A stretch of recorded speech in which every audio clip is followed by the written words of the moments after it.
ImmunityBio is up almost 15% over the last month, and the recent surge in stock price has primarily been driven by speculation surrounding the possible entry of ImmunityBio into the Russell 1000 index. We can see here StockTwits reports IBRX stock surges 12% on Russell 1000 inclusion hopes. ImmunityBio's current market cap is around $9 billion, positioning the stock as a candidate for inclusion in the large cap index. The potential addition to the Russell 1000 index could attract passive buying from index funds and ETFs that track the benchmark. And so essentially what this means is that if ImmunityBio were to join the Russell 1000 index, it would cause a flood of investment from large institutional asset managers such as BlackRock, Vanguard, and State Street would need to establish positions in the stock which match its weighting in the Russell 1000 index. And so looking at ImmunityBio's stock, this kind of move would stabilize the stock price to a degree. Now it's important to note that this is purely speculation at the moment. There's no concrete information confirming this.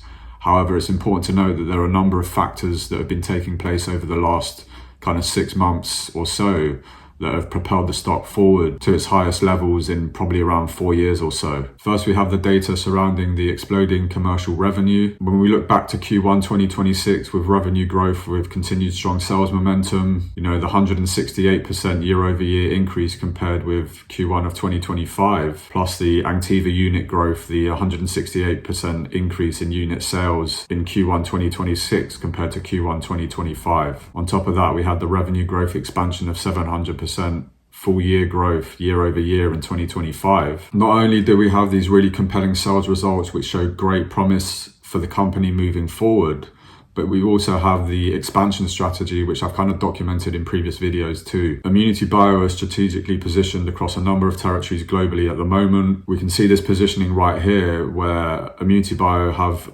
foothold across a number of different continents for the broader expansion of ANKTIVA over the next few years across different countries and territories across the world. And this is where there is huge promise for the company and the stock price too. With the European expansion, the European Commission granted conditional marketing authorization for ANKTIVA in combination with BCG to treat non-muscular invasive bladder cancer, and this expands the treatment's potential to reach 33 countries across Europe. We don't have any sales metrics around this yet, but moving forward or looking forward at the stock, at the execution strategy for ImmunityBio over the next 6 months to a year, we should start seeing compelling sales revenue coming in for the EU and for the UK. We've also seen the approval of ANKTIVA for 2 indications in Saudi Arabia, and in turn what we've seen, what with a distribution partnership now, is there's been a very rapid go-to-market strategy with ANKTIVA being rolled out in Saudi Arabia as we speak right now. We can see right here that ANKTIVA is approved for lung cancer and bladder cancer indications in Saudi Arabia at the moment. And the important thing to consider with all of this is that Saudi Arabia is actually positioned as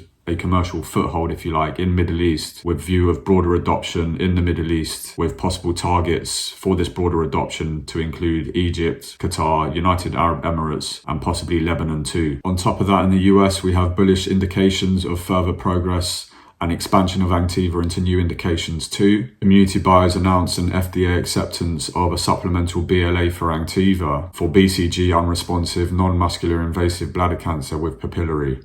And we have this PDUFA date set for the 6th of January 2027. And a PDUFA date is the specific deadline by which the FDA must review and respond to a pharmaceutical company's application for a new treatment to go to market. And for ANKTIVA, this is a major milestone because it opens up the treatment to the largest segment of BCG unresponsive bladder cancer market, where there are currently no approved targeted therapies available. And so anyone holding the ImmunityBio stock at the moment, we have this target action date for the 6th of January 2027 to look forward to. And with that in mind, we have bullish analyst target upgrades with prominent Wall Street firms including H.C. Wainwright setting price targets ranging from $12 to $15 a share. And we can see here a clear buy rating based on the elimination of major regulatory uncertainty too.